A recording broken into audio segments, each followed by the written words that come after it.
साल था 634 ईस्वी। अरेबियन पेनिनसुला में एक नई ताकत उभरी थी, रशीदुन खिलाफत। अपने धर्म से एकजुट और शुरुआती इस्लाम के जोश से प्रेरित होकर मुस्लिम सेनाएं उत्तर की ओर बढ़ीं। उनका मकसद बाइजेंटाइन साम्राज्य, एक महाशक्ति जिसने लंबे समय तक अरब कबीलों पर अपना साया डाला हुआ था। बाइजेंटाइन अपने सम्राट हेराक्लियस के साथ कोई कमजोर नहीं थे। उनके पास सदियों का सैन्य अनुभव था और एक विशाल, अच्छी तरह से सुसज्जित सेना थी। सभ्यताओं के टकराव का मंच तैयार था। इस संघर्ष के केंद्र में सीरिया था, एक समृद्ध और उपजाऊ भूमि जिस पर दोनों साम्राज्यों की नजर थी। बाइजेंटाइन नियंत्रण स्थानीय अरब कबीलों, विशेष रूप से घासानिड्स के साथ गठबंधन पर टिका था। ये घासानिड्स ईसाई धर्म के अनुयायी दक्षिण से होने वाले हमलों के खिलाफ एक बफर के रूप में कार्य करते थे। बाइजेंटाइन ने मुस्लिम सेनाओं की ताकत और संकल्प को कम करके आंका। वे जल्द ही जिहाद का असली मतलब सीखेंगे। मुसलमान हालांकि संख्या में कम थे, एक अटूट विश्वास से ओतप्रोत थे। उनका मानना था कि वे एक धार्मिक कारण के लिए लड़ रहे थे, अपने धर्म की रक्षा कर रहे थे और इस्लाम की पहुंच का विस्तार कर रहे थे। फिलिस्तीन में उनकी शुरुआती जीत ने बाइजेंटाइन साम्राज्य में सदमे की लहरें भेज दी, जिससे हेराक्लियस को एक निर्णायक पलटवार के लिए अपनी सेना इकट्ठा करने के लिए मजबूर होना पड़ा। दोनों सेनाएं यरमूक नामक स्थान पर मिलने के लिए तैयार थीं और सीरिया का भाग्य अधर में लटका हुआ था। यरमूक की लड़ाई मुसलमानों के लिए एक शानदार जीत ने पूरे क्षेत्र में सदमे की लहरें भेज दी। बाइजेंटाइन सेना बिखर गई, सीरिया पर उनकी पकड़ कमजोर हो गई। फिर भी चुनौतियां बनी रहीं। हेराक्लियस अपने साम्राज्य को बचाने के लिए बेताब, फिर से संगठित होने और पलटवार करने की कोशिश कर रहा था। इस बीच मुस्लिम रैंकों के भीतर खबर आई, जिसने सैनिकों के बीच बेचैनी कांपना भेज दिया। खलीफा अबू बकर की मृत्यु। मदीना में उमर इब्न अल खत्ताब को तेजी से नए खलीफा के रूप में नियुक्त किया गया। एक चतुर नेता, वह सीरिया में लाभ को दबाने की आवश्यकता को समझता था।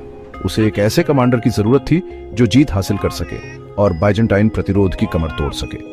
उसकी पसंद एक ऐसे व्यक्ति पर पड़ी जिसका नाम पहले ही एक किंवदंती बन चुका था, खालिद इब्न अल वालिद। खालिद, जिसे अल्लाह की तलवार के रूप में जाना जाता है, एक अद्वितीय सैन्य प्रतिभाशाली था।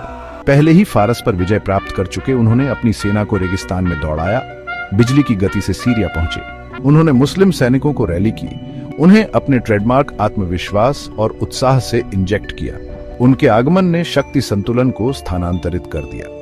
बाइजेंटाइन और उनके घासानिड सहयोगी अभी भी यरमूक से लड़खड़ा रहे थे, अब एक नए और भयानक दुश्मन का सामना कर रहे थे। खालिद, हमेशा रणनीतिकार, ने युद्ध के मैदान को ध्यान से चुना। दमिश्क के दक्षिण में एक विशाल मैदान, मर्ज राहित, ने उनकी घुड़सवार सेना के युद्धाभ्यास के लिए एकदम सही इलाका प्रदान किया। उसने अपनी सेना को विभाजित किया, उन्हें एक मजबूत केंद्रीय निकाय और 2 फ्लैंकिंग विंग्स के साथ एक क्लासिक अर्धचंद्राकार गठन में तैनात किया। अरब के खाना बदोश योद्धाओं द्वारा सिद्ध की गई यह रणनीति आक्रामक और रक्षात्मक दोनों तरह के युद्धाभ्यास की अनुमति देती थी।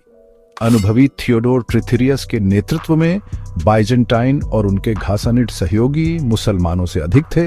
अपनी बेहतर संख्या में विश्वास रखते हुए उन्होंने युद्ध में सिर हिलाया। संघर्ष भयंकर था, स्टील, धूल और मरने वाले पुरुषों के रोने का एक बवंडर।